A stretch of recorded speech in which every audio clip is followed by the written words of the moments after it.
میں تو ہواؤں کے دوش پہ اڑتا ہوں، میں تو کائنات کو نقشچیر بنایا ہوا ہے، زمانہ میرا باج گزار ہے، ستاروں پہ کمندے میں ڈال چکا ہوں، میں اپنی زندگی کو آسائشوں سے بھر لیا ہوا ہے، کہاں وہ گھاس پھوس کے جھونپڑے اور کہاں عالی نصف کوٹھیاں، کہاں کھانے کے لیے نان شبینہ بھی میسر نہیں تھا، اور کہاں اتنے کھانے کہ انتخاب مشکل ہو جاتا ہے، کہاں پیوند لگے ہوئے کپڑے اور کہاں اتنے لباس ہیں کہ بدلنے کی باری نہیں آتی ہے۔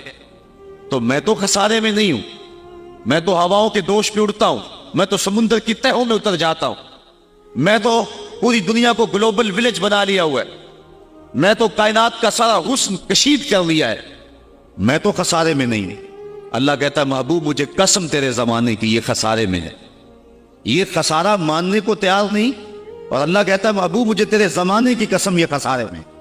تو امام راضی فرماتے ہیں، آپ فرماتے ہیں جو خسارہ ہے یہ انسانیت کا ہے، اگر یہ ہواؤں کے دوش پہ اڑتا ہے تو یہ انسان کا کمال نہیں ہے، یہ تو چڑیا بھی اڑتی ہے، یہ تو مکھی بھی اڑتی ہے، اگر یہ پانی میں تیرتا ہے تو یہ تو مچھلی بھی تیرتی ہے، اگر اس نے آسائشیں اور سہولتیں اپنے لیے تلاش کر لی ہیں تو وہ تو دوسری مخلوقات کو بھی حاصل ہیں۔ تو انسان کا خسارہ ہے، انسان کا یہ جو عروج جس کی یہ کہانی سنا رہا ہے یہ حیوانیت کا عروج ہے، اس کی انسانیت کہاں گئی؟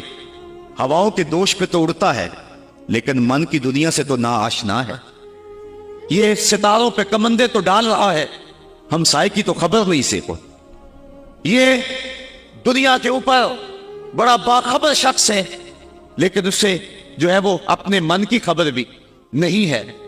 ہمارا نرم رو قاصد پیام زندگی لایا، خبر دیتی تھی جن کو بجلیاں وہ بے خبر نکلے، یہ تو من سے ناآشنا ہے، کہاں گئی اس کی انسانیت؟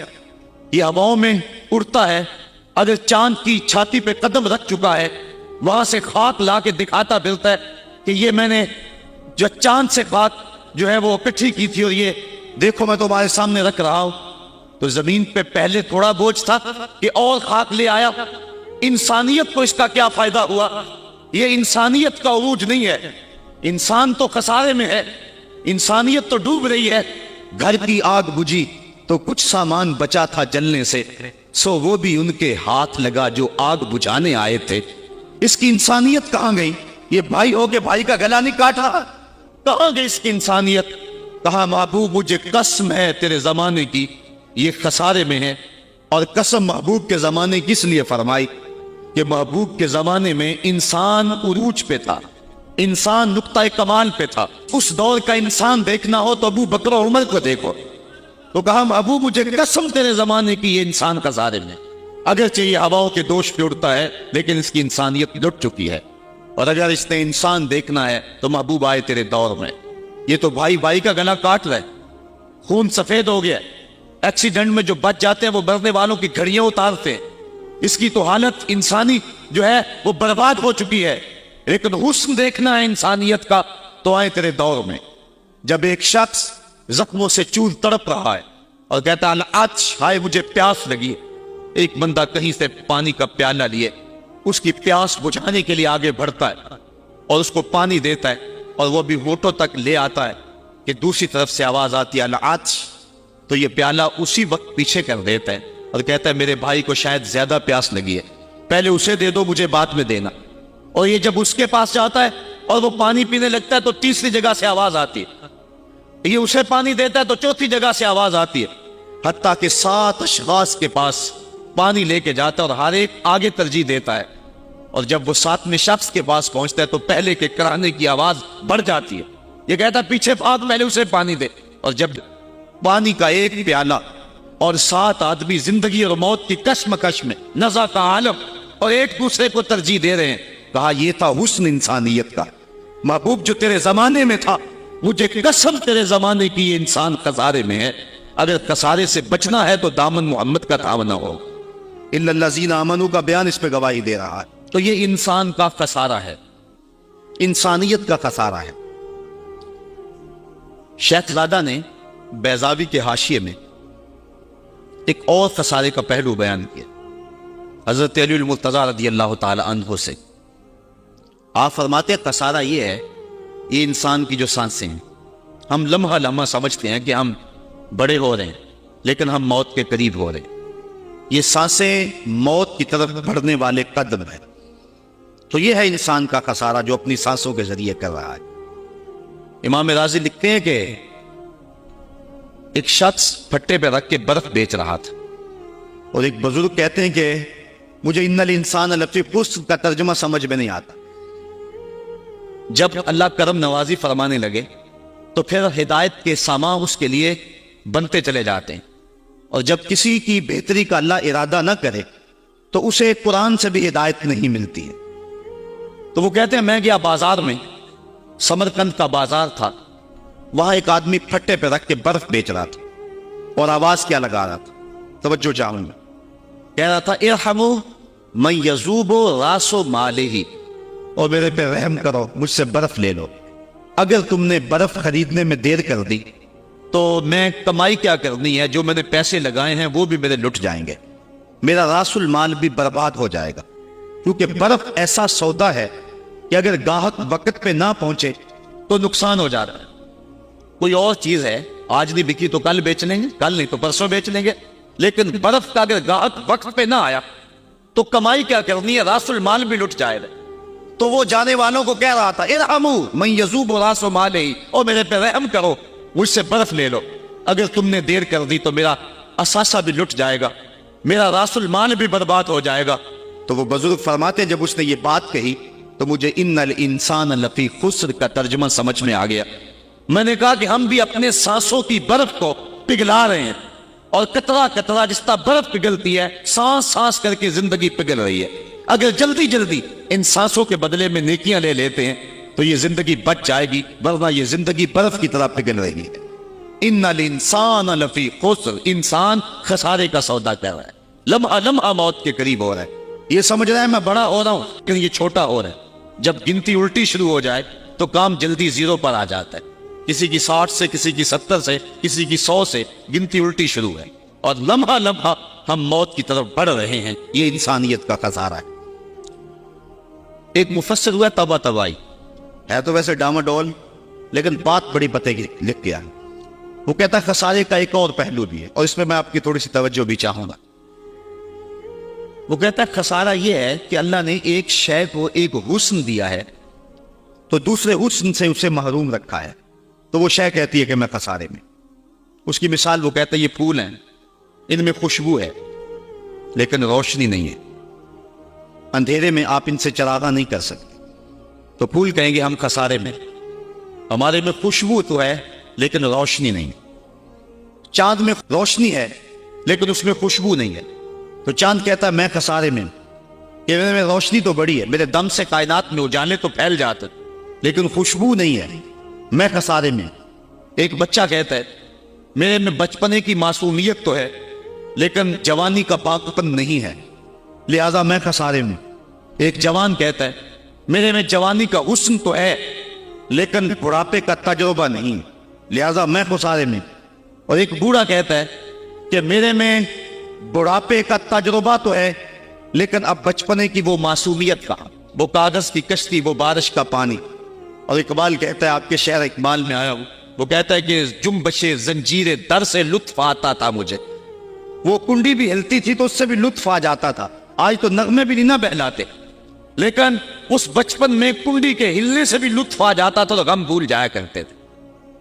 وہ کیا کسی نے کہا تھا کہ اپنے جل جانے کا بھی احساس نہیں تھا، جلتے ہوئے شعلوں کو چھیڑا کرتے تھے، اب تو ایک آنسو بھی رسوا کر جاتا ہے، بچپن میں جی بھر کے رویا کرتے تھے، اب تو وہ رونے کا حسن بھی نہیں نہ رہا۔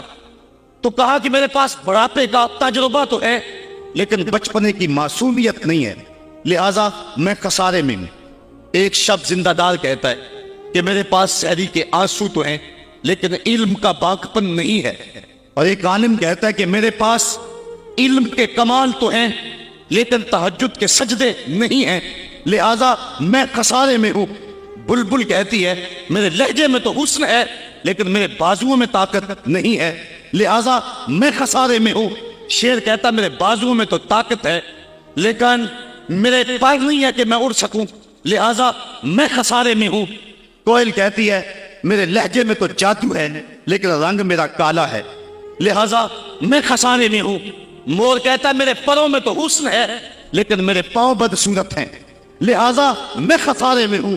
تو وہ کہتا ہے کہ کائنات کی ہر شے کسی نہ کسی طرح خسارے میں ہے، لیکن پھر کہتا ہے اگر تمہیں شوق ہو کہ ایک ذات ایسی بھی دیکھے جس میں خسارہ نہ ہو تو آؤ مدینے کی گلی میں آ جاؤ۔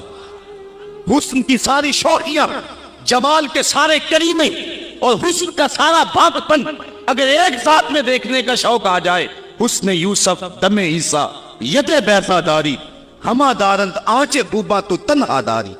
کائنات حسن جب پھیلی تو لا محدود تھی اور جب سمٹی تو تیرا نام بن کے رہ گیا۔ اگر یہ شوق ہو کہ کائنات کے سارے حسن ایک پیکر میں دیکھیں تو کہا اس کے لیے میں نے ایک محمد ہی بنا دیا ہے۔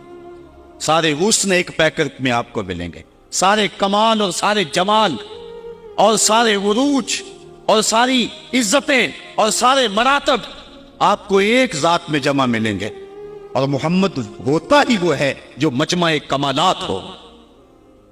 تو کہا کہ یہ ہے ایک خسارے کا پہلو، اور کائنات میں ایک ہی شخص ہے جو خسارے سے بچا ہوا ہے۔ اب جو اس ذات سے وابستہ ہوگا وہ بھی خسارے سے بچ جائے گا۔ الا الذین آمنوا، جس کے ہاتھ میں یہ دامن ہو وہ خسارے سے بچ جائے گا، ورنہ خسارے سے کوئی بچ نہیں سکتا۔ نہ دولت بچا سکتی ہے، نہ اقتدار کی بچھی ہوئی مسندیں خسارے سے بچا سکتی ہے، نہ کوئی اور انسان کو دنیاوی کمال خسارے سے بچا سکتا ہے۔ اگر خسارے سے بچنا ہے تو ہاتھوں میں دامن مصطفیٰ لینا ہوگا۔ وہ کبھی آپ نے دیکھا ہوگا، اب تو وہ دور بدل گیا ہے، وہ چکی ہوتی تھی جس میں وہ گندم پیستے ہیں، مختلف چیزیں، تو اس کے دو پتھر ہوتے ہیں، ایک نیچے والا ساکن، اوپر والا متحرک، تو درمیان میں اس کے ایک کلی ہوتی ہے جس کے ارد گرد اس کو گھماتے ہیں، تو وہ جو دانے ہیں وہ درمیان خالی جگہ میں ڈالتے ہیں، اس کو گالا کہتے ہیں، اس میں ڈالتے ہیں اور پھر اس چکی کو گھماتے ہیں، جاتے ہیں، اور جو اس کلی سے لگ کے رہتے ہیں وہ بچ جاتے ہیں۔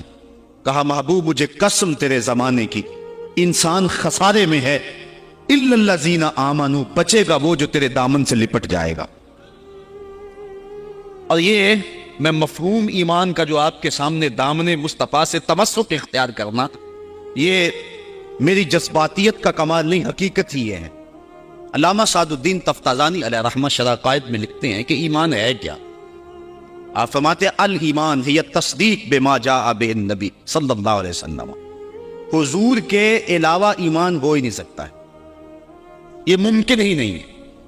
اور یہ بات بھی ذہن میں بٹھا لیں کہ حضور سے ذہنی تعلق کا نام ایمان نہیں ہے، حضور سے قلبی تعلق کا نام ایمان ہے، اور یہ میرے مسلک کی پہچان ہے۔ صرف ذہنی تعلق کا نام ایمان نہیں ہے، قلبی تعلق کا نام ایمان ہے۔ اس کو مزید سہل کرو تو حضور کو نبی جاننے کا نام ایمان نہیں ہے، نبی ماننے کا نام ایمان ہے۔ ورنہ کتنے لوگ تھے جانتے تھے لیکن ایمان نہ لائے۔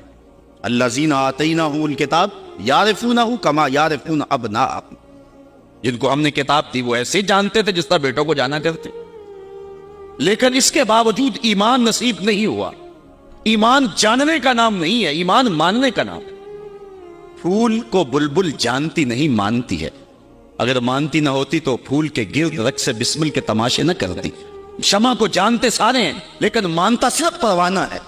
تو ایمان جاننے کا نام نہیں ہے، ایمان ماننے کا نام ہے۔ اور جہاں تک جاننا بمانا ادراک ہے تو وہ تو آج تک میرے رسول کو کوئی جان ہی نہ سکا۔ سب سے زیادہ قربت تو حضرت سیدنا صدیق اکبر رضی اللہ تعالی عنہ کو حاصل، ان کو بھی کہہ دیا یا ابا بکر لم یعرفنی حقیقتاً غیر ربی، سفر و حضر میں میرے ساتھ رہے، سن لو میری حقیقت کو میرے رب کے علاوہ کوئی بھی نہیں جانتا ہے۔ بلکہ ایک مقام پہ فرمایا لی مع اللہ وقت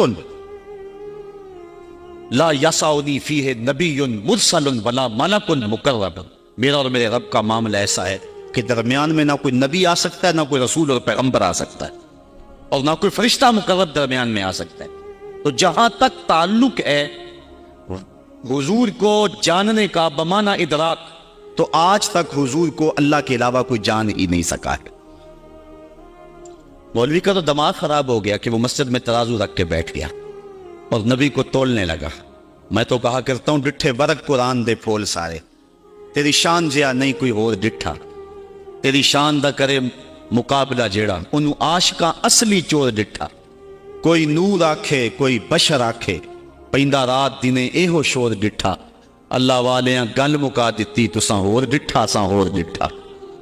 تم نے پتہ نہیں کس کو دیکھا ہے جو سکی بیٹی کو بھی نہیں بخشوا سکتا۔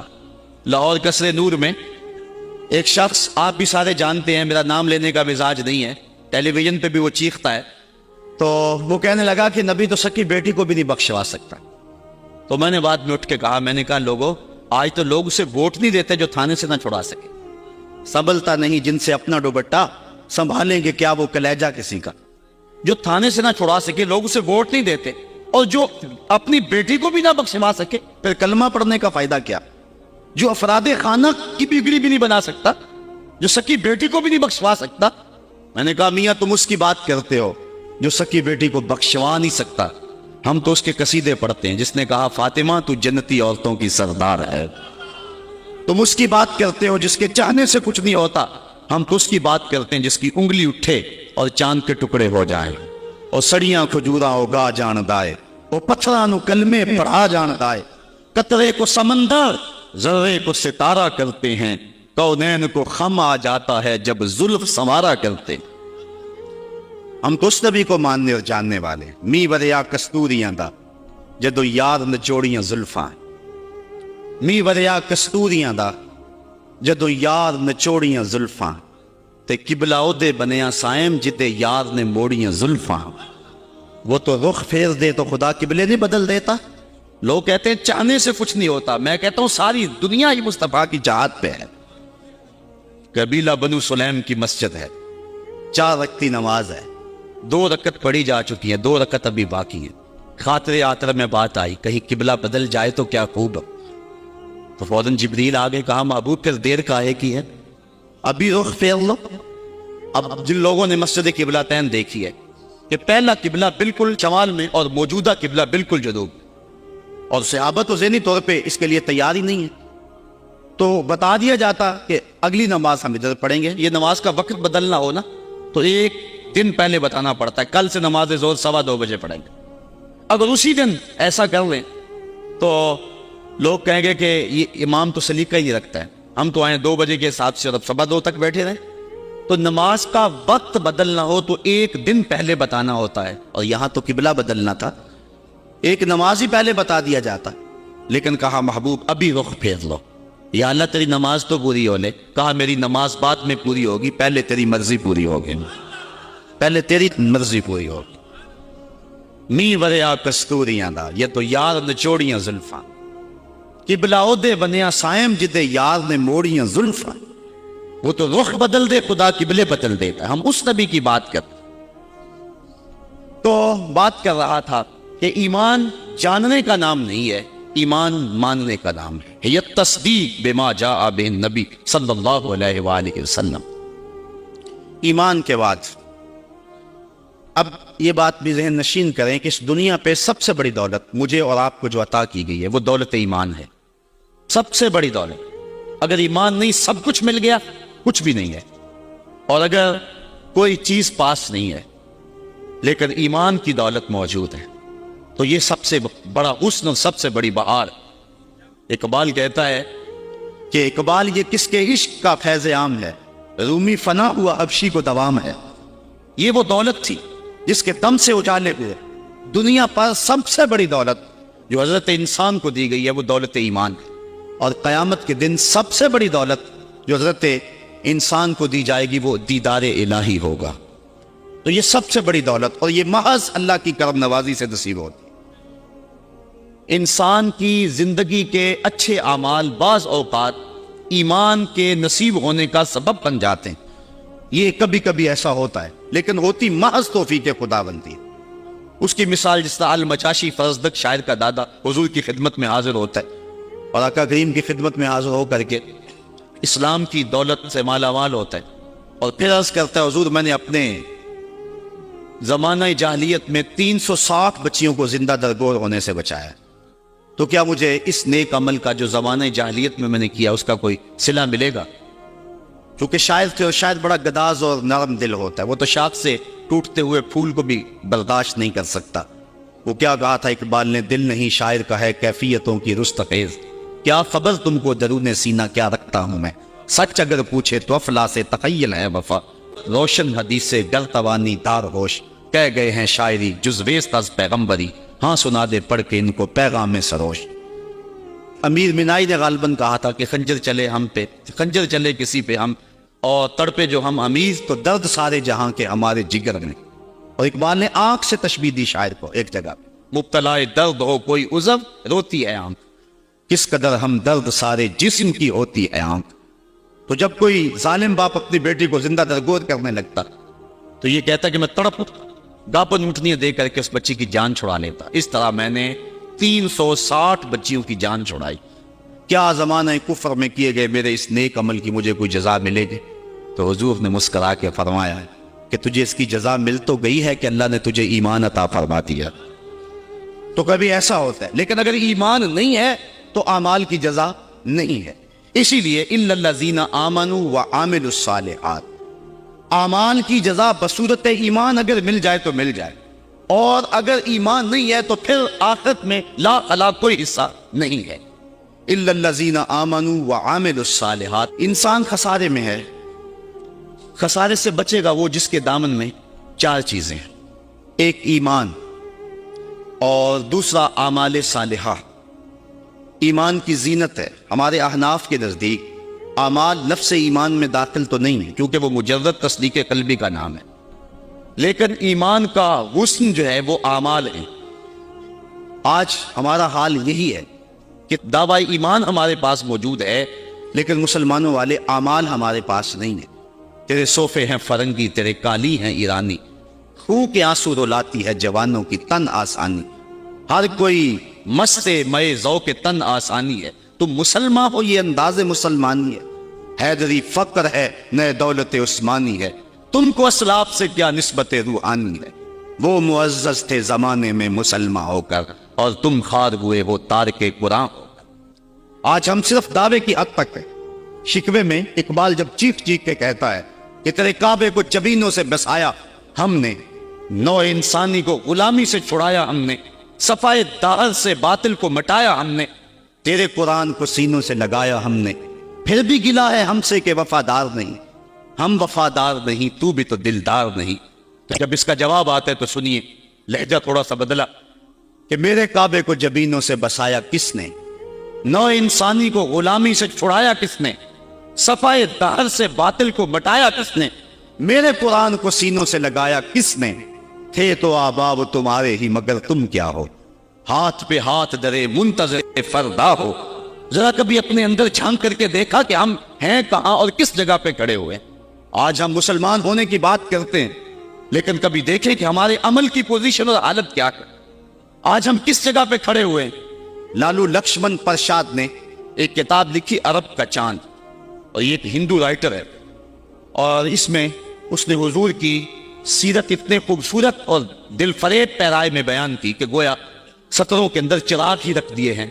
تو کسی نے سوامی لکشمن پرشاد سے پوچھا کہ تو نے مسلمانوں کے نبی پر اتنی خوبصورت سیرت کی کتاب لکھی ہے، تو حضور کا غلام کیوں نہیں بن جاتا؟ تو جو اس نے جواب دیا، اگر ہم اس پہ تھوڑا سا تفکر کریں تو وہ ہماری آنکھیں کھول دینے کے لیے کافی ہے، لیکن اگر ہم اس پہ غور نہ کریں تو وہ ایک گاڑی ہمارے روڈ پہ چلتی ہے، اس کے پیچھے لکھا ہوا ہے عقل نہ ہو تو موجہ ہی موجہ۔ بات یہ ہے، بات سوچنے والوں کے لیے ہوتی ہے۔ تو سوامی نے جواب دیا تھا کہ جب میں نے حضور کی سیرت لکھنے کے لیے امہات کتب سیر کو پڑھا تو یہ جذبہ میرے سینے میں بھی گڑائیاں دینے لگا کہ میں اس نبی کا غلام کیوں نہیں بن جاتا، لیکن جب میں مسلمانوں کے کردار کو دیکھتا ہوں تو میں کہتا ہوں میں ہندو ہی ٹھیک ہوں۔ ہمارا کردار لوگوں کے ایمان کے راستے میں رکاوٹ بنا ہوا، اور ایک زمانہ تھا کہ ہماری میتیں بھی ایمان دیا کرتی تھی۔ امام محمد کا جب جنازہ اٹھا تو پورا پسرا امڑ آیا، یہودی عیسائی کہنے لگے مسلمانوں کا امام جا رہا ہے اور اس کا آخری دیدار ہے، چلو تم بھی آخری دیدار میں شامل ہو جاؤ، جنازے میں شامل ہو جاؤ۔ لوگ ذوق و شوق کی فراوانی میں آگے بڑھ بڑھ کے جنازے کی چارپائی کو کندھا دے رہے تھے۔ تو اگر کسی عیسائی اور کسی یہودی کا جی چاہا کہ میں بھی مسلمانوں کے امام کے جنازے کی چارپائی کو کندھا دوں، تو ہمیں تاریخ بتاتی ہے پھر جس کا کندھا امام محمد کے جنازے کی چارپائی کو چھوا اس کے لبوں پہ کلمہ جاری ہو گیا۔ ہمارے بزرگوں کی تو لاشیں بھی کلمہ دیا کرتی تھی، اور آج ہماری زندہ لاشیں لوگوں کے ایمان کے راستے کے اندر رکاوٹ بنی ہوئی۔ ہم کبھی غور کریں، رو رہی ہے آج ایک ٹوٹی ہوئی مینا اسے، کل تلک گردش میں جس ساکی کے پیمانے رہے، خیر تو ساکی سہی لیکن پلائے گا کسے، اب نہ میں کش رہے باقی نہ میں آنے رہے۔ رو رہے ہیں آج وہ دشت جنوب پرور جہاں، رقص میں لیلا رہی لیلا کے دیوانے رہے، وائے ناکامی متائے کارواں جاتا رہا، کارواں کے دل سے احساس زیاں جاتا رہا۔ جن انگاروں پہ اس وقت میں اور امت مسلمہ اور آپ کھڑے ہیں، کون اس سے بے خبر نہیں ہے؟